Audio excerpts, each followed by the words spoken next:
All right, welcome to Proverbs Every Day. We're going to be reading from Proverbs 16 and 17 today. It's going to be a nice long session, so we're going to give some time for people to join us here live. If you're watching the replay, then hey, welcome. See you in a few minutes.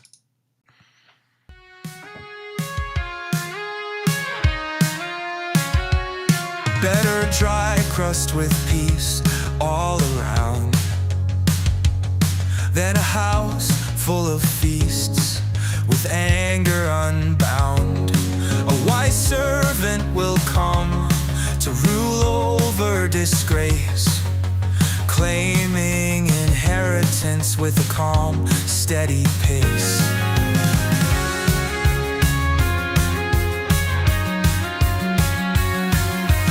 Fire tests the silver and gold refined. Hearts are tested in the heat of the mind. A wicked one listens to lips of deceit.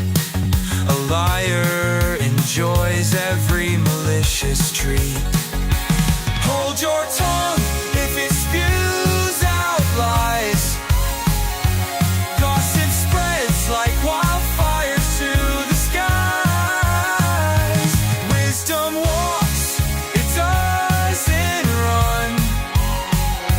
Patience stays till trouble's done. A joyful heart is good medicine to find. Crushed spirits, dry up bones left behind.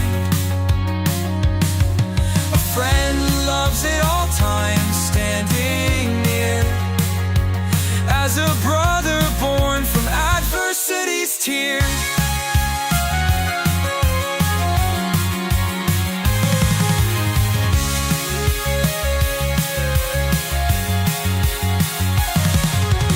One who loves a quarrel loves to sin. Building a gate high invites a ruin within. Joy and justice guide the wise, but darkness plagues the foolish guys. Hold your tongue if it spews out lies. Gossip spreads like wildfires to the skies. Wisdom walks, it doesn't run. Patience stays till trouble's done. A proverb a day will bring wisdom your way. Read a chapter each calendar day. Proverbs every day. Proverbs every day.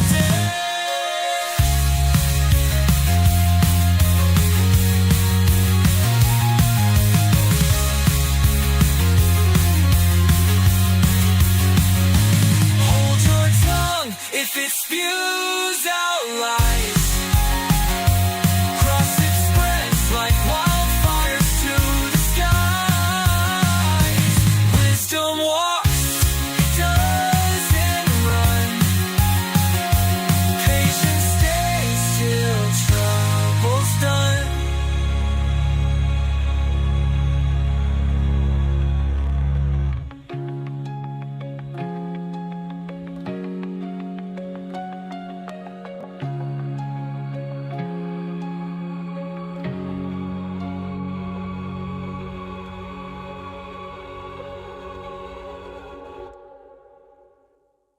Hold your tongue if it spews out lies.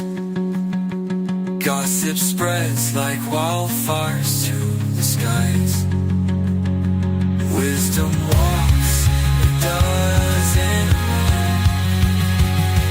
Patience stays till trouble's done.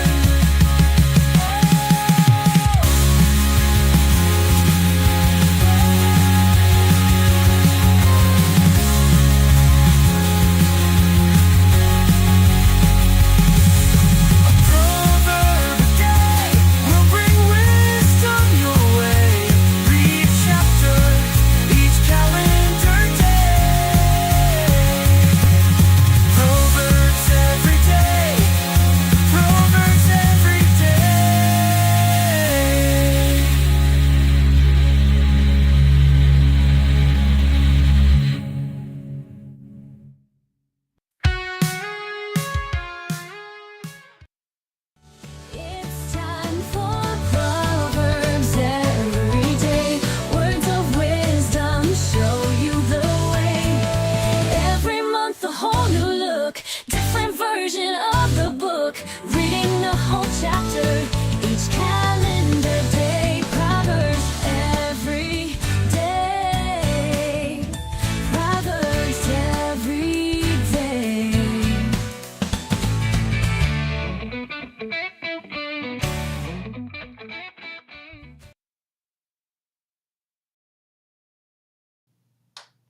Good morning. Uh, yeah, a great February morning here. We're going to be doing two today. So we're going to be reading through Proverbs 16 and 17. Get us nice and good and confused as to what day it is. But this is going to be just an experiment on how to handle February with its short month. And so, yeah, it's going to be an interesting day. So glad you're here with me. And let's get started with a moment of prayer, and then we'll dive into both chapters today. Father God, thank you for well, in Middle Tennessee here, thank you for the rains that we're experiencing, that you're nourishing the ground and providing a fruitful harvest to come. So we give you thanks for that. And we ask that you would continue to bless our efforts towards preparedness, that we would be a people that are seeking you out constantly and looking to how we can be proactive in our faith and the world around us. So give us your wisdom this morning as we try and just enrich ourselves with your presence this morning. So Father, we thank you for that and pray all these things in Jesus' name. Amen. All right. Diving into Proverbs 16 first in the Holman Christian Standard Bible. Let's do this. The reflections of the heart belong to man, but the answer of the tongue is from the Lord.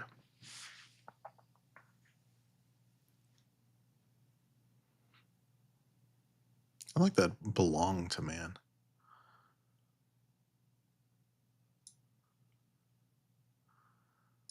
So the reflections belong to man, but the answer is from the Lord.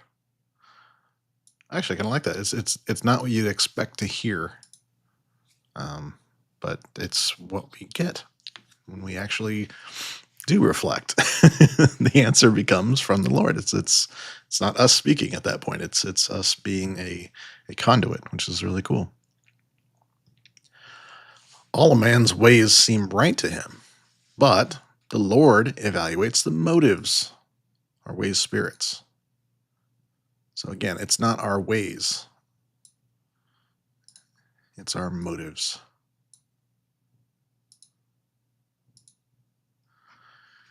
Commit your activities to the Lord, and your plans will be achieved.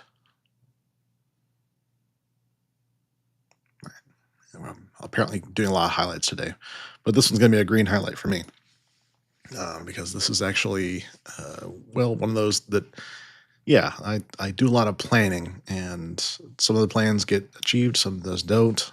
I set goals, some of those get done, some of those get changed, most get changed. But there's a overall notion of committing the activities to the Lord and making that the motivation, and it's pretty impossible to fail if that's true. Verse 4, the Lord has prepared everything for his purpose, even the wicked for a day of disaster. It's a mystery. We don't know what that purpose is, but everyone with a proud heart is detestable to the Lord. Be assured, he will not go unpunished. Or assured can mean hand to hand, is a way to say that metaphorically. Verse 6, wickedness is atoned for by loyalty and faithfulness, and one turns from evil by the fear of the Lord. When a man's ways please the Lord, he makes even his enemies to be at peace with him. This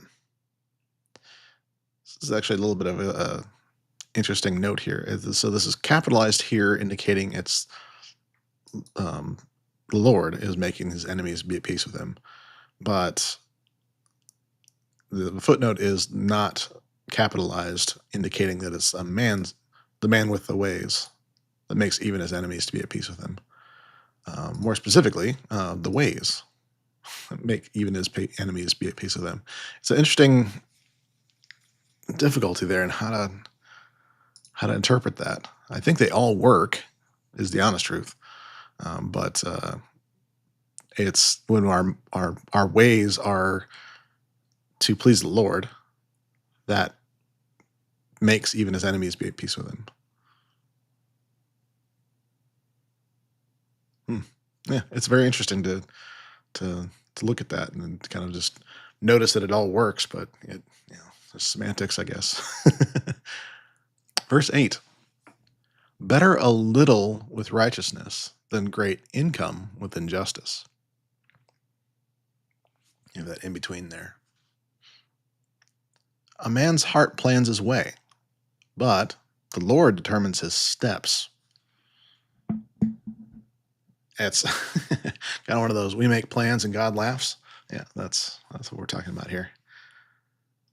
Verse 10: God's verdict is on the lips of a king, or a divination is on the lips of a king. His mouth should not give an unfair judgment. I like that. Actually, that's a conviction right there that says that if you are a leader, then you have a duty now to realize that God is, you're speaking for God essentially, and so that needs to be where you're at. That needs to be your focus. Is okay. What would God want in this scenario? That needs to be something you're truly focused on in order to do that properly. So his mouth should not give an unfair judgment. Yeah. Honest balances and scales are the Lord's. All the weights in the bag are his concern. Merchant kept the stones and the scales. Yes. So this is, maybe some people don't know this, but in these times, there were stones that were of a specific weight, and they were compared one to another, and so like a scale. And so these stones were kind of like a currency of sort, but meant for determining fair trade. And so they would keep those in their bags, as a way to transact. And so that was very important for that to be a standard across the board, and for those to be even at all times. And so what this is also saying is that these honest balances and scales are part of God's design. So in other words, if we know that wisdom was there before the creation of the world, that this was all part of creation, that means that even physics are subject to this. In other words, physics exist to create honesty in the world. Say that again. Physics exist to create and assure honesty in the world. How cool is that? If gravity were suddenly just like weird every now and then, if it wasn't a constant, then we wouldn't have like balances. We wouldn't be able to say what's fair. So even in that kind of instance, that's something that we're working with here. That's the wonder of creation, is that is among the intentions. I geek out about that. It's just so much fun to me to think about all the ways that God was prepared for us. It's just a lot of it brings a smile on my face, obviously. So along with that, I think is these kind of things here. So verse 12: wicked behavior is detestable to kings, since a throne is established through righteousness. So that means either the king's or someone else's behavior should not be wicked. Verse 13: righteous lips are a king's delight, and he loves one who speaks honestly. A king's fury is a messenger of death, but a wise man appeases it. When a king's face lights up, there is life. His favor is like a cloud with spring rain.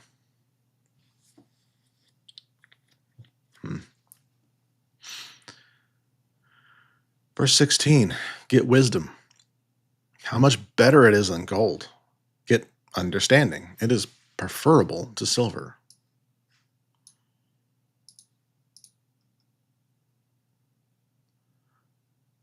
You know, I keep having all these random ideas, and I probably need to start just doing it. But but just creating a shirt that says like, um, wisdom and then greater than Bitcoin, or wisdom better than stocks, sort of thing. Just to kind of modernize the message a bit, but it's important to have that perspective of where's our focus, where are we putting our hope, where are we investing, and so investing into wisdom, just like you're doing right now, just like you're sitting here listening to me and pondering this along with me. This is an investment of your time, which is one of our most valuable assets, and so it's above those things. Verse 17: the highway of the upright avoids evil. One who guards his way protects his life. Pride comes before destruction, and an arrogant spirit before a fall. Yeah, that pride thing is. Uh,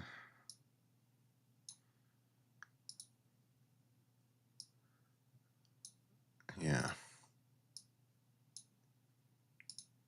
it's a tough one. Well, because our world tells us to be prideful, and it appears to reward arrogance. They don't last, though.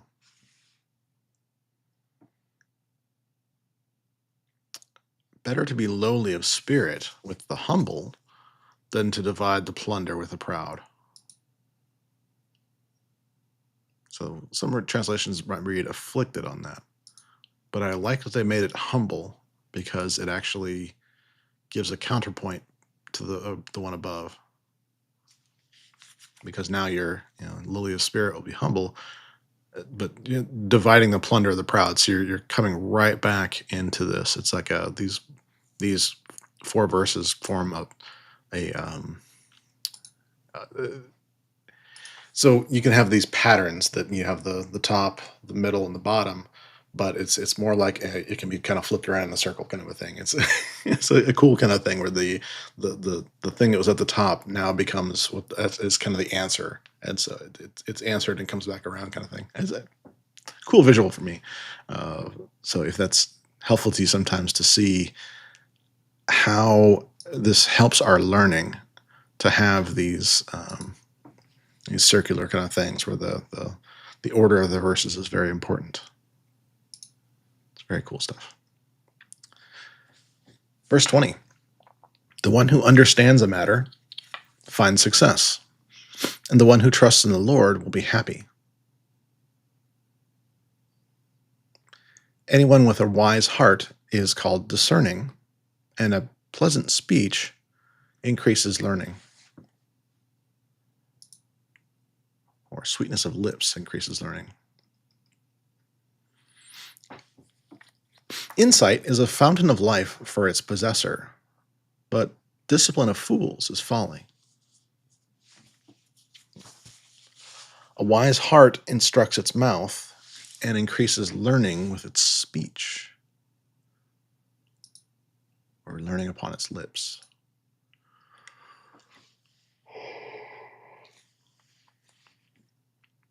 Pleasant words are a honeycomb, sweet to the taste,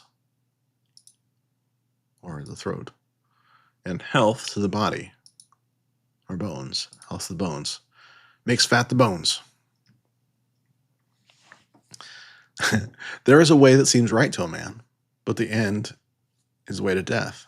So we saw something like that earlier, didn't we? In verse 9 here.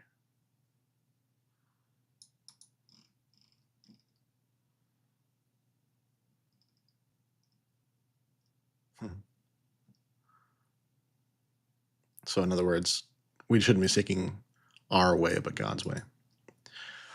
Verse 26, a worker's appetite works for him because his hunger urges him on, or his mouth urges him on. But this is a verse I've highlighted before because it's one of those things where sometimes we shouldn't be despising our discomfort. Our discomfort actually drives us forward. That idea of not having, and so we're driven to work to provide for ourselves, provide for our family. It's a healthy thing. It's again part of that design. Verse 27, a worthless man digs up evil, and his speech is like a scorching fire. A contrary man spreads conflict, and a gossip separates close friends. Verse 29, a violent man lures his neighbor, leading him in a way that is not good. The one who narrows his eyes is planning deceptions. One who compresses his lips brings about evil. Gray hair is a glorious crown. It is found in the way of righteousness. Patience is better than power, and controlling one's temper than capturing a city, or ruling over one's spirit than capturing a city. I like that. Patience is better than power. And again, we see the physics thing here. The lot is cast into the lap, but its every decision is from the Lord. In other words, we can think we have this all figured out and we're all good to go with it, but ultimately, this is where these kind of things are kind of the tiebreaker, I guess you could say. It's yeah. If you're stuck, then there's a methodology to get unstuck and to just get going. You know, if you're well, I was in a place like this recently where I was like, well, what do I do? And I'm still kind of in a weird spot with that where I don't have a lot of full confidence in one choice or the other, or in what I don't have a piece in keeping to do what I'm doing professionally. And so I know I need to change something. And ultimately, it came down to just pick one, just go. You know, in other words, it's like, okay, well, just roll the dice and see whichever one comes up first. Just do that one, and it's okay. You know, we get so obsessed with making sure we're doing the things right, and sometimes we just have to get going. Yeah. All right. Well, let's transition. If you have any favorites from that, let me know. But we will transition into, I went the wrong way, into 17 here. There we go. Because you're getting 2 for the price of 1 today. As I take a drink of water. All right. Hopefully we're doing well out there. Here we go. Verse 17, or chapter 17. Better a dry crust with peace than a house full of feasting with strife. So I'll play the song again at the end. It's verse that's based on Proverbs 17. It's one of the favorites that I've had created so far. It's just a lot of fun. But it's these kind of distinctions are fun to read, but it's learning those in betweens, learning those items that define us, I guess you could say.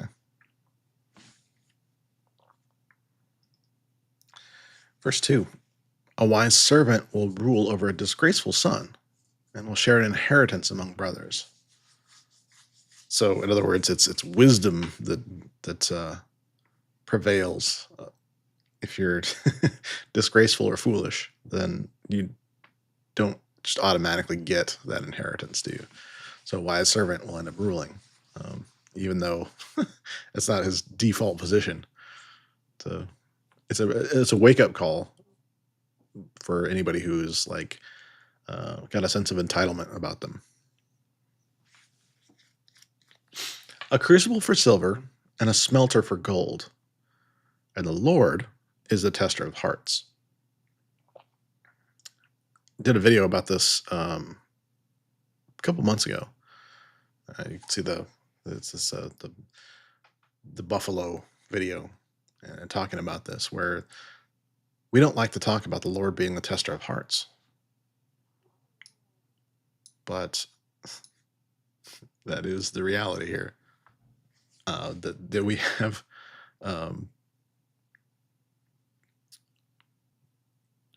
we trials are coming, and if we don't allow God to put us through that crucible, if we don't allow him to crank up the heat a bit, when the real trials come, that's when trouble arises, when we're not really ready for it. And so when I talk about preparedness, this is a big piece of that, of saying we need to be practiced in these things. Otherwise, when the troubles come, we can be wiped away by it. That's not what God wants us. So it's when he says the tester of hearts, I don't want you to see that as a negative. I really want you to see a very positive aspect of that. Much like when we talk about discipline, if we're withholding the rod, so to speak, if we're withholding discipline from a child, then God says we hate that child. And it's because we're not preparing them for the real world. We're not preparing them for the trials to come. We're not correcting those kind of things. And so in an adult way, this is the way that God prepares us.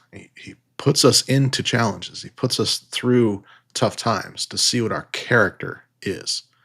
So it's really, truly important for us to get that when it comes to just trying to live out a life of gratitude, great. But you have to have that in the right perspective of what God is preparing us for. He doesn't want us to just coast through life. What would life be like if we just coasted through it? Again, verse 2 has it right there. It's like, wise servant will rule over a disgraceful son and share in the inheritance among brothers. Okay, if you're not that, if you're just coasting along, then what is your inheritance? So that's why God is a tester of hearts. That's why we're put through these trials, so that we can emerge on the other side stronger and ready for the next, and the next, and the next, and the next. Hope that's helpful to somebody this morning that's going through something tough, is that you need to know that you're being challenged for a reason. And it is not to worry about rising to the occasion, but truly getting yourself in a place of being prepared for the next by overcoming that. So I know it's hard to hear. That is what it is. Verse 4, a wicked person listens to malicious talk, or lips of iniquity, and a liar pays attention to a destructive tongue. The one who mocks the poor insults his maker, and the one who rejoices over calamity will not go unpunished. Grandchildren are the crown of the elderly, and the pride the sons of their and the pride of sons is their fathers. It's an interesting way to translate that. I think I've seen that differently. The pride of fathers is their sons, because we know that pride is not a good thing. We know that from the last chapter. We know that pride is not. Yeah, interesting.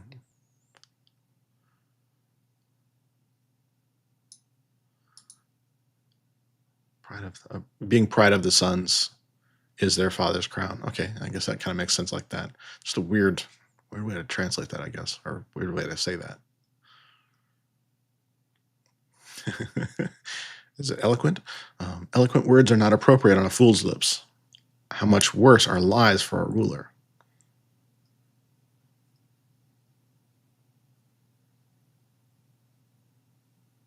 You know, this is something that I've been challenged with. Um, there's been times where in times of leadership, um, it's easy to just want to create a narrative, to actually help people along to see what you're trying to say or something like that. So um, there was a time, and it wasn't terribly long ago, I found myself just talking and I was like making up a story. It was so weird. And I look back on it and I'm like, why did I do that? What was I doing there? Why did I feel like I needed to do that? To create a narrative, and say it was true. And it's just some of those things where it's just like, fortunately, that's not something that came to bite me that time, but it's just like those are kind of things that can really hurt. And so it's important to watch our tongues at all times and always be speaking truth, even if it's not convenient. And it's not even in those kind of situations where it's just like, yeah, yeah, I will never figure that one out. I suppose my ways are a mystery, but and Satan just loves to remind me of these things, but it's not dwelling in that. It's moving forward and making sure that now I know. Now I know. Verse 8. A bribe seems like magic stone to its owner. Wherever he turns, he succeeds.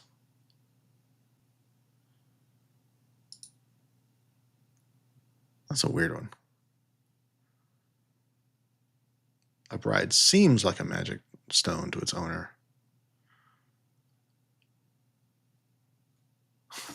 It's just a very odd one.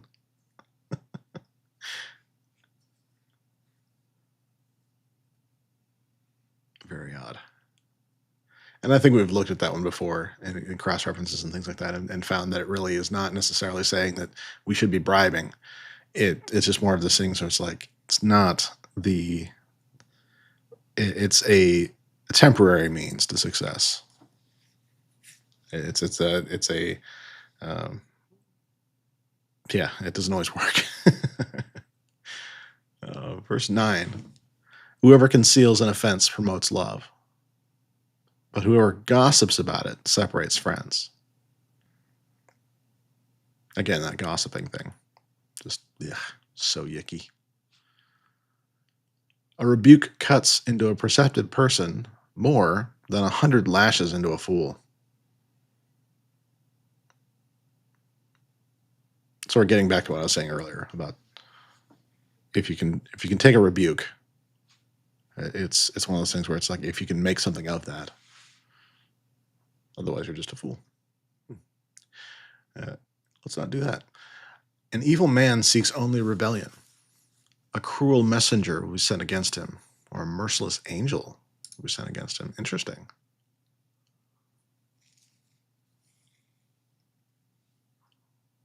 Better for a man to meet a bear robbed of her cubs than a fool in his foolishness. I mean, it's a bit extreme, but stay away.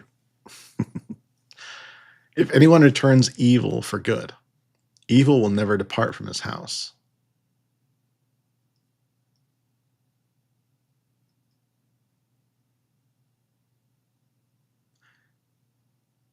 That's a hard one. The evil will never depart from his house. It's again not a punishment, just a result. That's why we need to take these things seriously. Is because that is something that just it hangs around. It just doesn't want to go. Just you know, yeah. So it's just don't return evil for good. Just don't. Verse 14. To start a conflict is to release a flood. So stop the dispute before it breaks out. Hold back that comment. Let that news story last for 24 hours. I actually just reposted uh, yesterday, I think, a blog article I wrote, gosh, almost 10 years ago now, about being aware of sometimes we just want to be heard. And that just causes us to be contentious on like social media and with our friends and with the people we're around, or just strangers off the street sometimes. It's really important to realize that, yeah, you have opinions, but that ultimately, if somebody's not asking for your wisdom, don't try and give it to them. It's just only going to start a conflict. So stop it before it starts. Be aware of that need you have to be heard. I call that the herd mentality. It's just so the ways to combat that are to do things like, well, for example, I have kind of a standing rule that I try to follow as much as I can. That if a news story is not affecting me directly, if it's not something that I'm in imminent danger of, or my family's in imminent danger of, then that is something to be put aside and let kind of filter through all the drama. Facts are not complete in news stories anymore. It's a frustration of mine because I studied journalism in college for a little while before I realized that this was the pattern. Is it's all about attracting views and opinions right away and to get you to react. And so if you react, you're contributing to that conflict without even realizing it. So better to wait at least a day to let things kind of solidify as far as the facts of a matter go. And if there's still things that are in dispute, it's probably best to still stay away from it. You're not adding anything to contributing to the discussions around these kind of things. You're only just creating more conflict. And so stop that dispute before it breaks out. Just hold your tongue.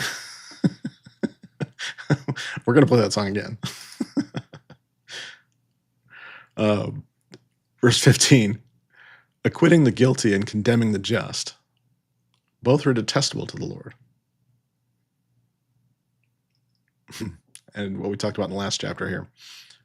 Why does a fool have money in his hand with no intention of buying wisdom? Okay, I love this. It's snarky, and I absolutely love it. I was like, what are you doing? what good can you possibly be doing for yourself by not investing fully in wisdom first? You know? So I've got to bring up some friends of mine just because I'm so proud of them.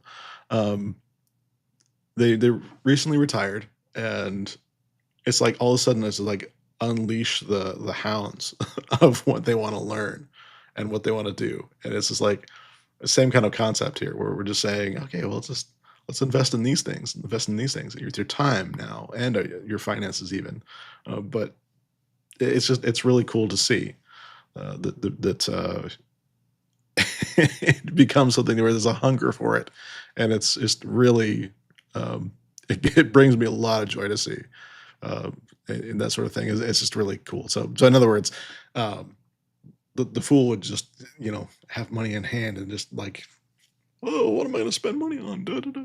But the wise person says, oh, I'm going to invest in myself. I'm going to make this world better because I'm made better by wisdom. It works.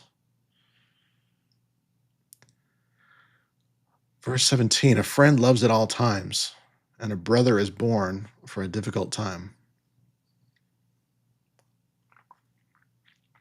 A brother is born for adversity is another way to say that, I think.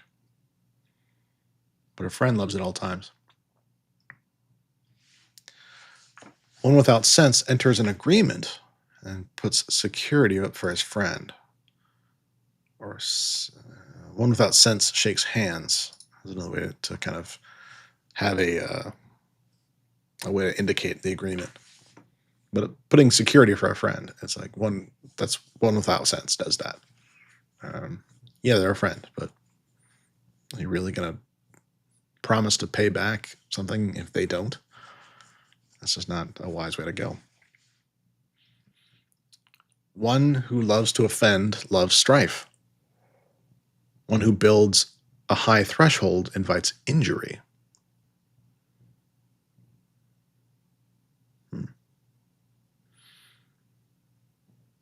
One with a twisted mind will not succeed, and one with a deceitful speech will fall into ruin. Verse 21. A man fathers a fool to his own sorrow. The father of a fool has no joy.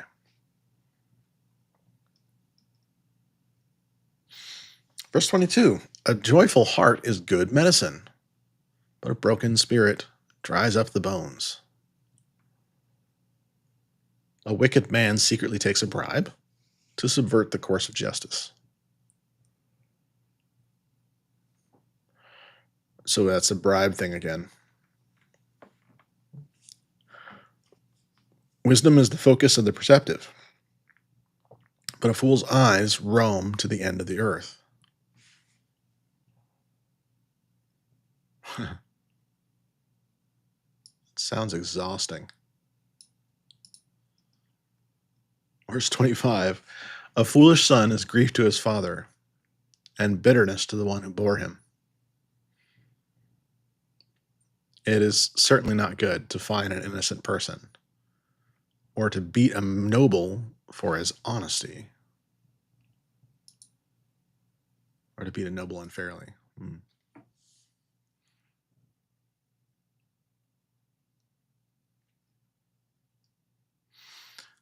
The intelligent person restrains his words, and one who keeps a cool head or cool spirit is a man of understanding.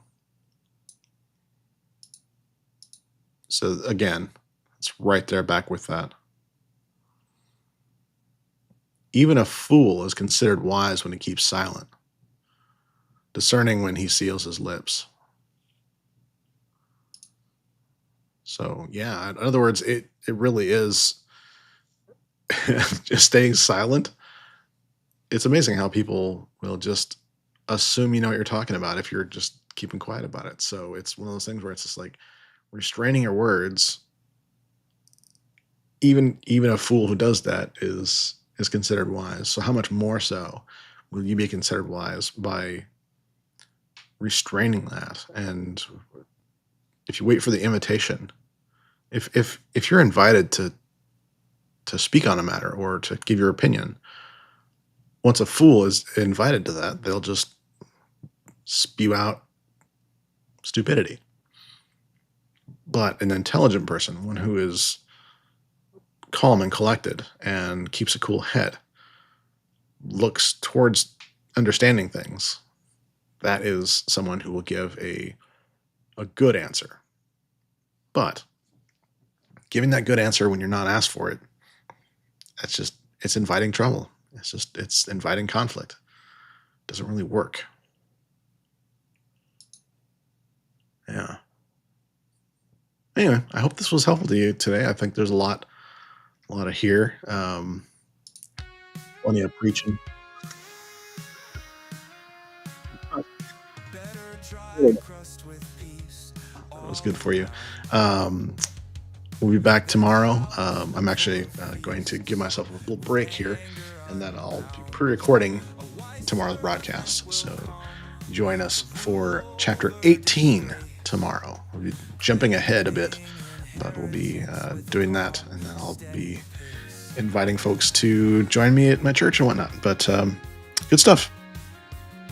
I will talk to you all tomorrow. Be blessed by the best, and then be a blessing all the rest. Love you guys. Hearts are tested in the heat of the mind. A wicked one listens to lips of deceit. A liar enjoys every malicious treat. Hold your tongue if it spews out lies. Gossip spreads like wildfires to the skies.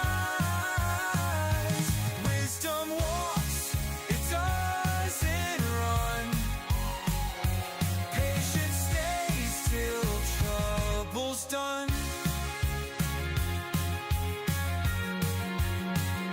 A joyful heart is good medicine to find. Crushed spirits, dry up bones left behind. A friend loves at all times, standing near as is a brother born from adversity's tear.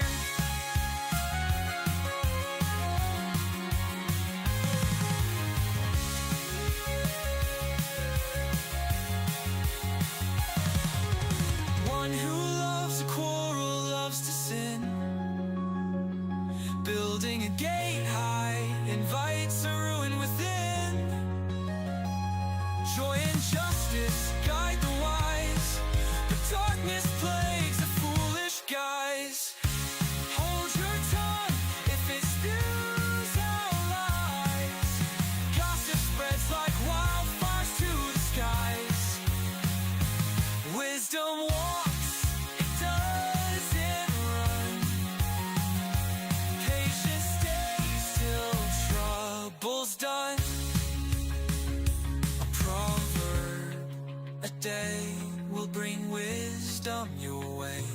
Read a chapter each calendar day. Proverbs every day. Proverbs every day.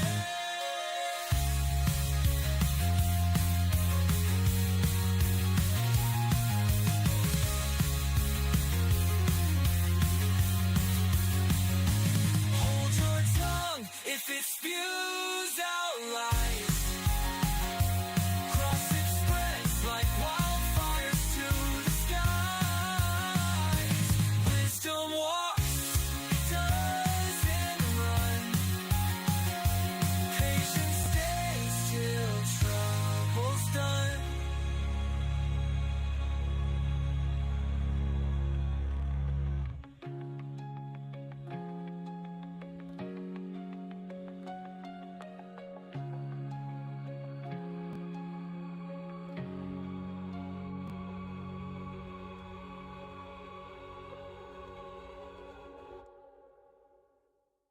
Hold your tongue if it spews out lies. Gossip spreads like wildfires to the skies. Wisdom walks, it doesn't run. Patience